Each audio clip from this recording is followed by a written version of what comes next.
Hello everyone, welcome back to another F1 2018 video. Last round of the Pro League it is already.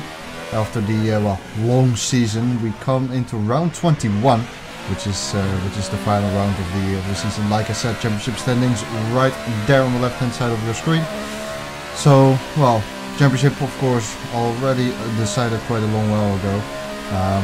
We are quite solid in second place as well. But you know, we're battling here for a bit of honor, I guess, as well. I said it in a previous video too. I thought that Brazil would be my last proper shot at getting a victory. I don't know what it is, but this track absolutely has never suited me. But that's not really an excuse. Who knows what might happen today, and maybe we can still get a good result in and maybe get the victory. That would be very nice. So we already are quite a way into the qualifying session. This was the second time lap that we were gonna set. Currently got a 133.2 on the board, and that is quite a sloppy lap, to be honest. You really want to be aiming for something like a 32.6, 32.7-ish, thereabout. We'll see what we can do on this second lap then. Currently in P2, and good first sector, but this part here is quite important to nail, and I did not nail it there at all. Missed the first apex on the left-hander, and that meant that I was out of shape for the right-hander. To be perfectly honest though, it is quite a tricky section of the track, because you want to be completely over the curb, but if you cross the curb by a millimeter too much, it gives you an off track. So I kind of wanted to play it safe, make sure that I at least get the lap time in, because if you remember, the people who have been watching all of these videos, if you remember what happened in Mexico in the qualifying, I believe I was way down in something like P7 because most of my lap times were invalidated, and I don't want a repeat of that. So I kind of took it careful, but it's not really the way to go, to be honest. You can see over here, quite alright, but still could have been better. If you really want to be going for that 32.7, you really need to be like 3/10 up at this stage, and we are only 1/10 up for the time being. So you can completely cut that curb over there, like you saw, and the game does not award you an off-track or an invalidated lap time, which is quite interesting. This track is really interesting in terms of track limits. In the race, you'll see there's an off-track, like right there, the corner we just went through, that fast right-hander, the penultimate corner.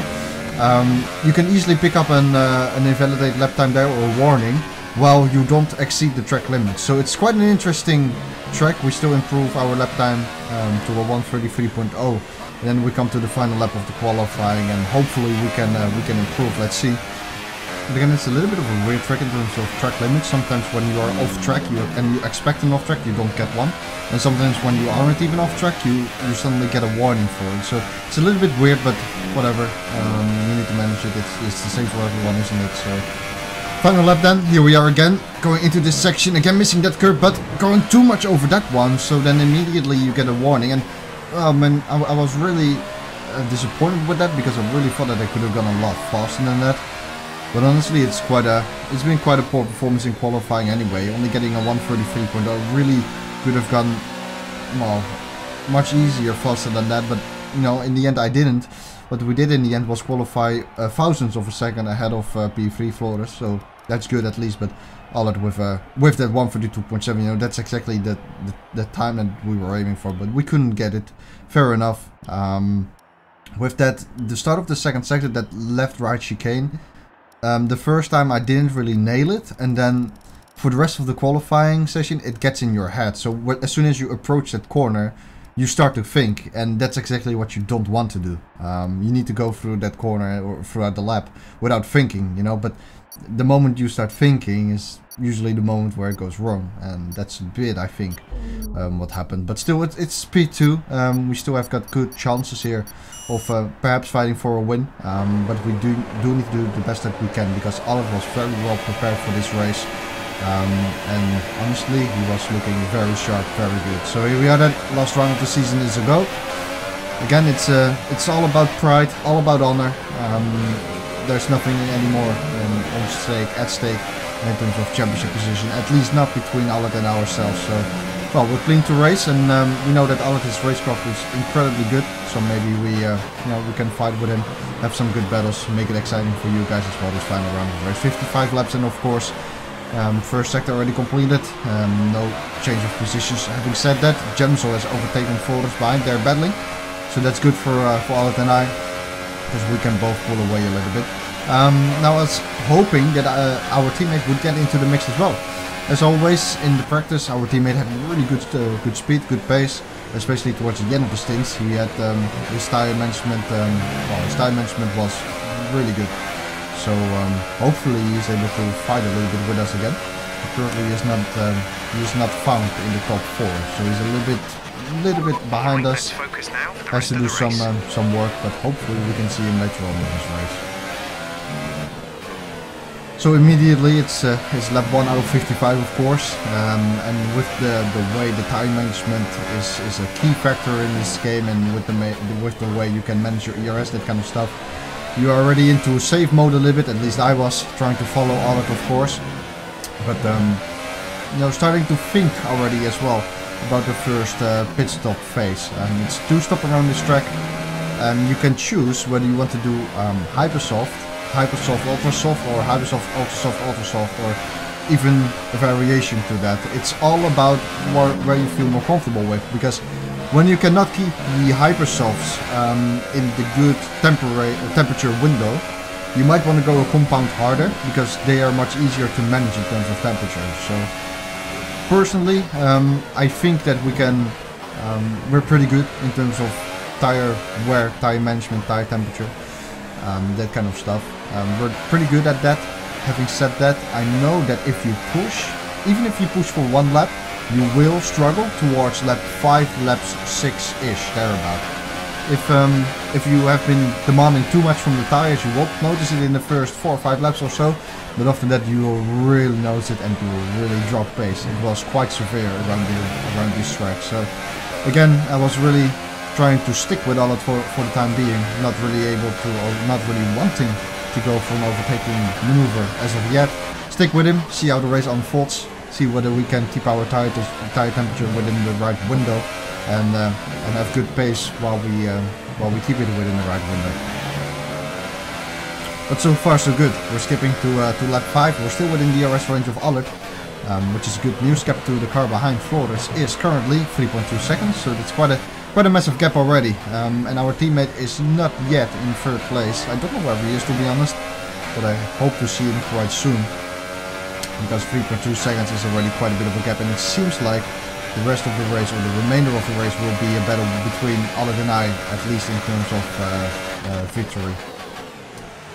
Closing quite a bit there on the braking.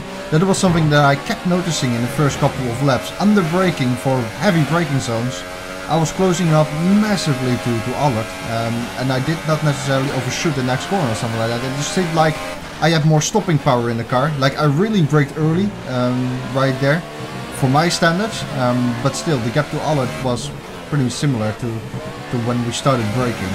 So it seemed like we were able to brake really late for some reason, and I couldn't really get my head around it at the time of the race. Like, why am I able to brake, you know, so late and still make the corner easily?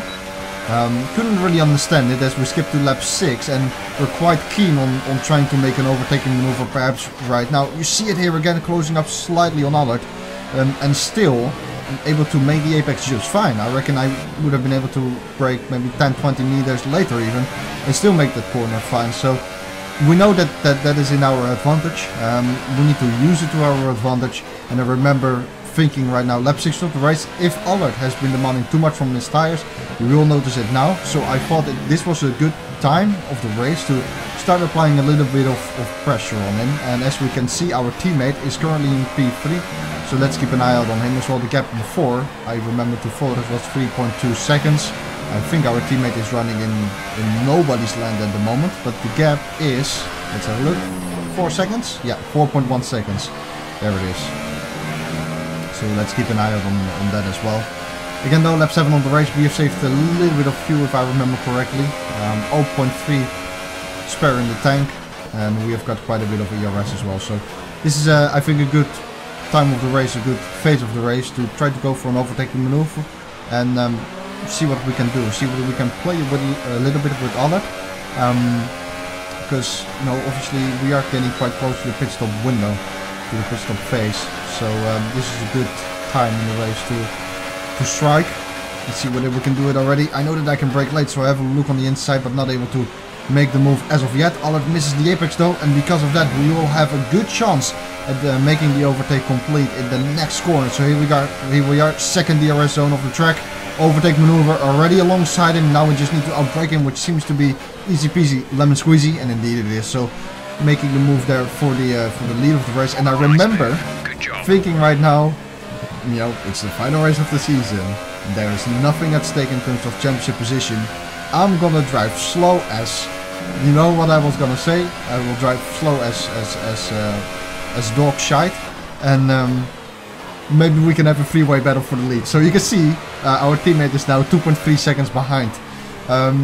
Maybe it is not good for our own chances that I do this, but I couldn't care. You know, I wanted a freeway battle for the lead, and honestly, yeah, I just wanted to have a bit of fun. There's nothing at stake in terms of championship position, so I thought, why not? I really think that I drove roughly a second off the pace that we could, maybe 1.5 seconds, something like that, trying to let our teammates catch up and hopefully have a freeway battle for the lead. That's really what I was hoping for. You can see here I'm not even using ERS or fuel to defend from Allard, so I'm giving him an easy run for his money.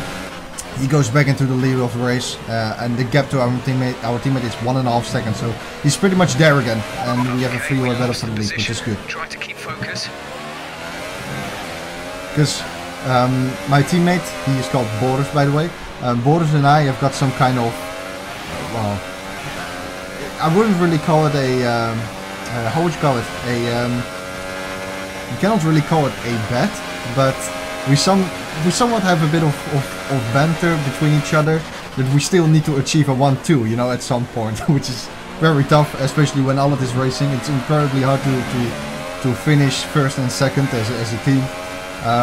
But you know, it was the last round of the season, you know, so who cares. Lap 10 of the race then, very close to Allard once again, braking really late. In fact, it is too late, and there we are, touching the back of his car and losing a piece of our front wing. And this is exactly what I should have been careful with. The gap to Allard when we slammed on the brakes was so big, but I don't know if it was Allard braking really late or us braking very late, or maybe both.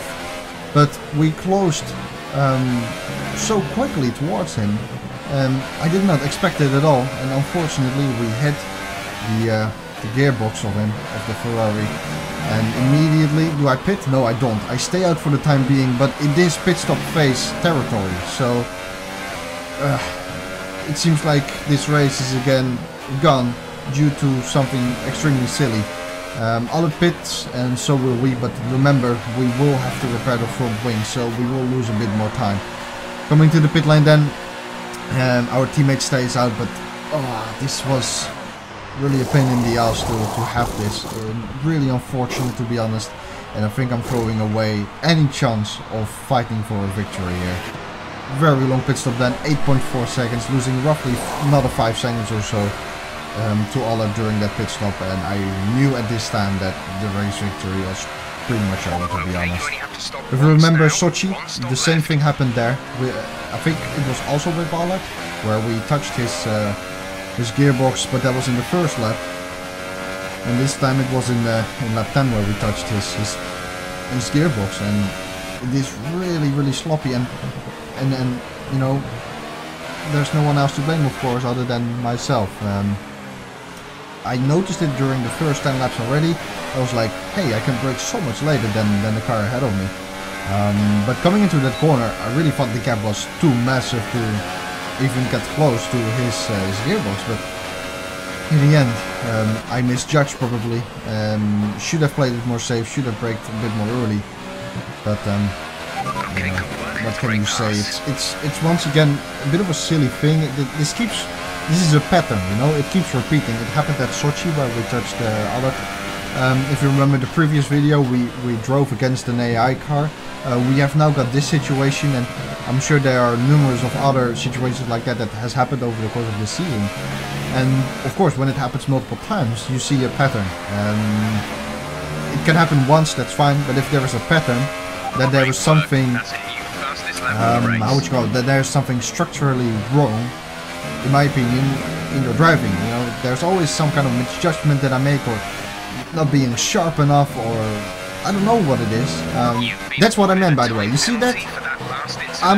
You can scroll back 5 seconds in the video if you want to, but I'm pretty sure that I did not exceed the track limits there at all. For sure it was close, but I don't think I exceeded it. But still I got a penalty for that, so that's interesting. Luckily though, you can protest that at the end of the video. We have some kind of stewards thing going on in this competition, so if you do feel like it's unfair, then you can always protest it, as there's a massive battle going on in front of us between Boris and Dominic overdiking. Boris able to make the move on his fresh tires. Dominic has not stopped as of yet, so he's on auto softs. We have made the switch to auto softs as well, and should be able to make the move on overdiking here, I believe. Although overdiking is of course in Boris' system as well. Need to make sure that we brake late, not brake too late though. See, this is what I meant. I could have braked a lot later there, but I didn't want to, because I knew that there was a car in front of us. And if our teammate braked a little bit early, then there was a good chance that we would have hit the back of his car again, and that's of course something that we don't want to repeat. But coming back to my story, you know, there's a certain pattern going on here, and I think that has to do with me. Sometimes I wouldn't necessarily say it has anything to do with being overly or not being cautious. So, you know, being a little bit reckless and not cautious. Because when it's from, if you have a look at what happened in lap 10 again, there was really a massive distance when Allard started braking, and when we started braking, so we're making a move on Boris here.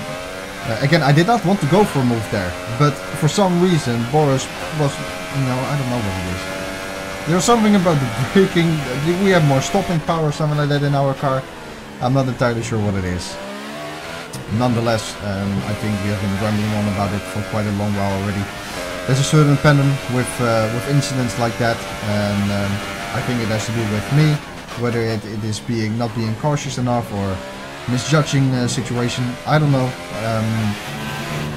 It can also have to do with some kind of rhythm that you have to build up, because as a driver, it's a little bit like, maybe you can compare it with a football player, a soccer player.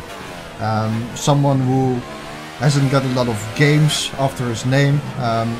Let's say someone is injured. He needs to build up games again, you know. He needs to build up the rhythm, play games, build up the rhythm, and then perhaps he can get into a flow of the game again. And I think it's the same a little bit with drivers as well. And sometimes you just need to, you know, do lots of races in order to be able to understand the situation and react to that properly. Anyway, let's leave that aside. It's lap 30 of the race, and we are making a massive undercut. This is a really early pit stop. Lap 30 of the race. We have got 25 laps to go on this set of ultra softs, but there was nothing, in my opinion, I could have done differently. What I wanted to do, when I saw that our teammate was ahead, I did not want to overtake him, because I knew that he was really fast towards the end of the stint, so I was gonna wait and see whether he was able to close the gap to Allard, but he wasn't able to do that. So when I saw that, I was like, okay, may as well go for the overtake on our teammate now, try to build a gap, which is exactly what happened. But still, Allard was so fast in the lead.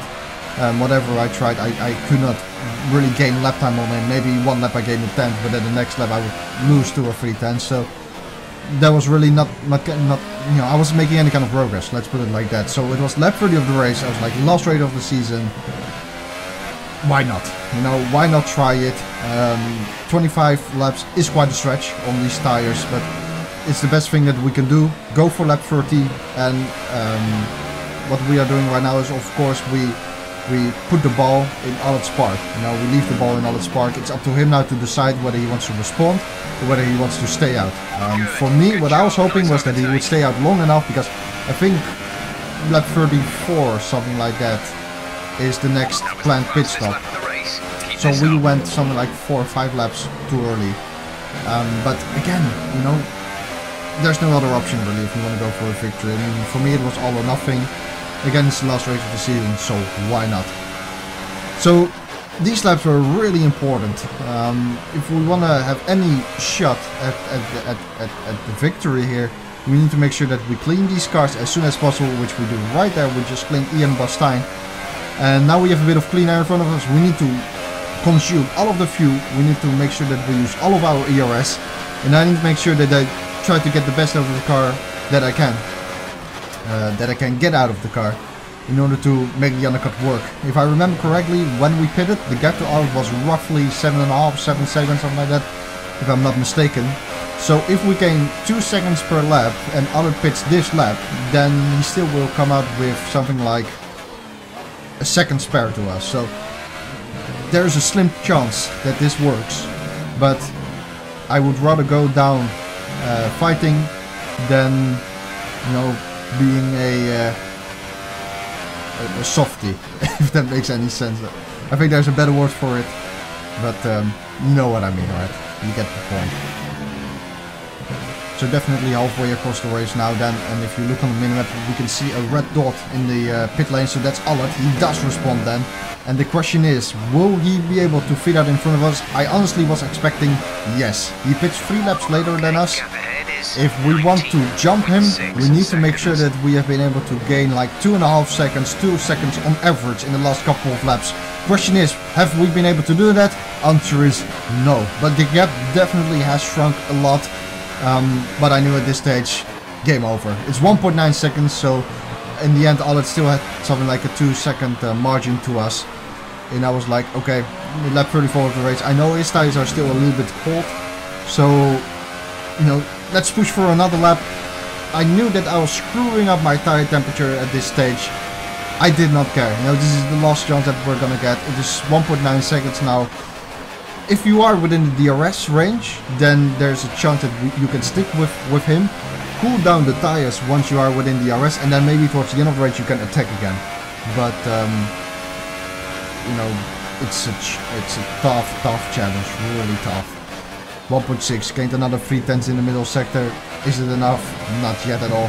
We need to make sure that we are within the second. So I was pushing my balls off at this time, if I remember correctly.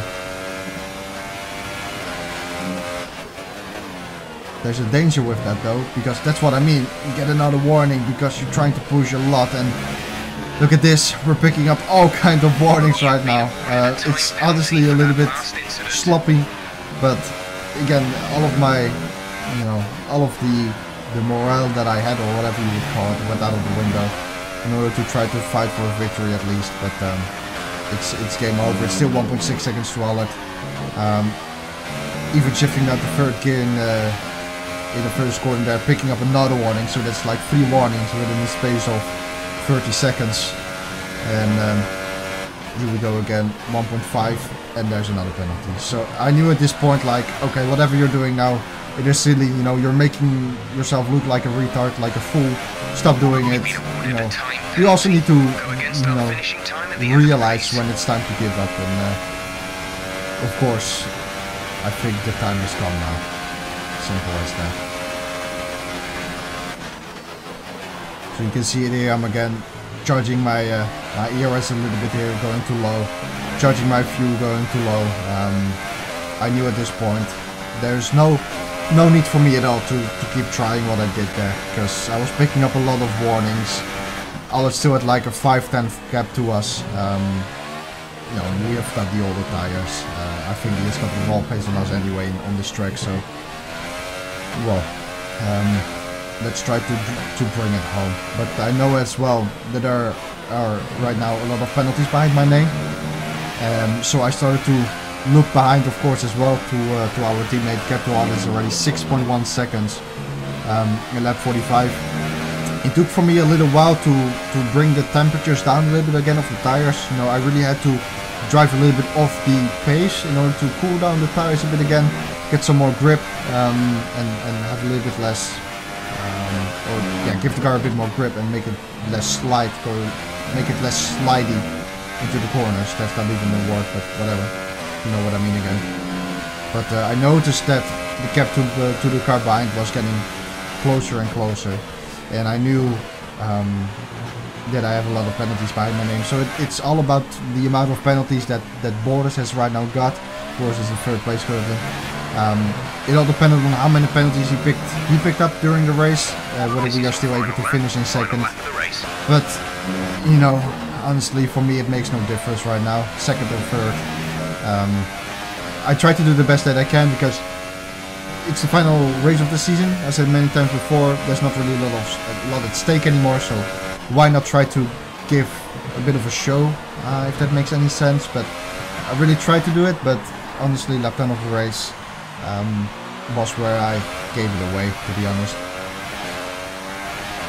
So lap 55 of the race, final lap of the race it is. I still remember being quite eager to keep the gap to borders over 6 seconds, because you usually get penalties, time penalties, every 3 seconds or something like that. So if you, the first time you pick up a penalty you get 3 seconds, second time it's another 3 seconds added up being to the already 3 seconds that was existing, so it becomes 6 seconds in total.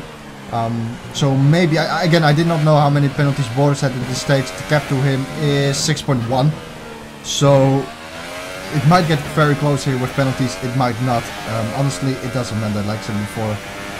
There's no difference for me really right now, finishing second or third. The only difference is that I think you get something like 12 euros more if you finish in second instead of third, because of the 10,000 euro prize pot that we have in this league. But nonetheless, Otto picks up another, well, deserved victory. We crossed the line, is second place, and will it be second in the end? I honestly doubted it, because we picked up so many penalties in that race. And there it is already, being jumped down to P3. Yeah, it wouldn't have even mattered anymore in the end, whether we would have been able to keep the gap over 6 seconds. So, well, there it is, third place. What can I say? You know, the race again was over, I think, in lap 10 for us. Sloppy mistake that I made. You can see the penalties over there, quite a lot, to be honest, but you know, honestly, I don't care. I really don't care about it. Again, I really wanted to go down rather fighting than you know, doing nothing. And this is it. And it's what I tried. You know, I tried to do the best that I can, but in the end, it was only enough for third place. You know, I don't care. What's the difference, you know?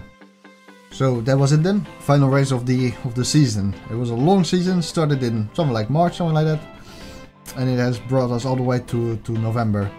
By the time the video comes online, it's actually the end of December already. Championship standings in front of you. I did not expect to pick up a second place, honestly.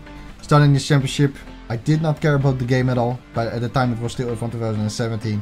But I've noticed that during the season, and especially when F1 2018 came out, there was a little bit more motivation and a little bit more passion again for the driving. And who knows where it's going to lead, because there is a bit of a target that I have. I've said it before, that maybe in 2019 we can participate in the Pro Series, the official Pro Series that is hosted by Formula 1 itself. It would be fantastic, of course.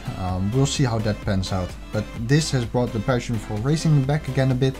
I'm starting to get into iRacing again a little bit lately, so I think there is still a bit more to come. What I would like to say though is a big thank you to all the people that have been watching the last 21 races, something like that, 21 videos, or even if you have joined midway through the season. Thanks very much for watching, thanks very much for the support. Of course, the highlight was the victory at Hockenheim for me, but honestly, you know, there's a bit of a downside to that as well, because when you pick up a victory at Hockenheim and nothing follows after that in terms of victories, then, you know, I still think that we could have done a better job. At least I could have done a better job. Yes, it's tough when all of this racing, but, you know, I still need to make another step, if you really know what I mean. But that can still come.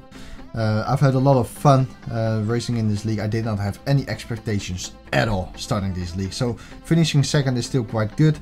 And I know that maybe this is a bit of advice for everyone who's trying to race in leagues or competitively. When you're at the start of a season, everyone is highly motivated. Everyone puts in hours and hours of practice for the first round. But you always need to remember that somewhere in the middle of the season, the people who have started a lot of, or people who have put in a lot of hours at the start of the league because they were motivated, always the motivation drops a little bit in the middle of the season, you know, and people won't be able to put in as many hours as they did in the beginning. But when you are able to keep, you know, practicing at a consistent level, even if it's you know, not as much as people at the beginning, But if you keep putting in consistent hours in practice time and you keep scoring consistently, you don't always have to win. But if you keep finishing on the podium, you know, then it can bring you very far. And I think that's the way that I thought at the start of the season, and it has worked out quite well, because I think we finished a lot of times on the podium. Only of course picked up a victory at Hockenheim, at Monza, if I remember correctly. But there were a lot of podium finishes, and I think that contributed also to the second place. One thing that also contributed to the second place was my teammate Boris Spoelstra, who came in somewhere at the beginning of the season after 3 or 4 races, something like that. And it was a true pleasure to drive with him, to practice with him.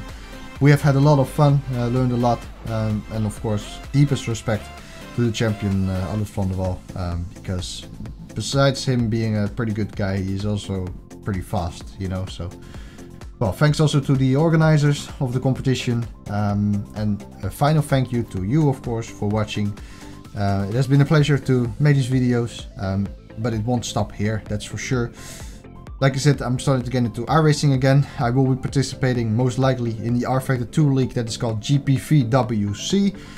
Of course, a very long name, but you know, there are more things to come, definitely. I'll take a little bit of a break though, I think, and then in January we'll be back, I hope, with some videos.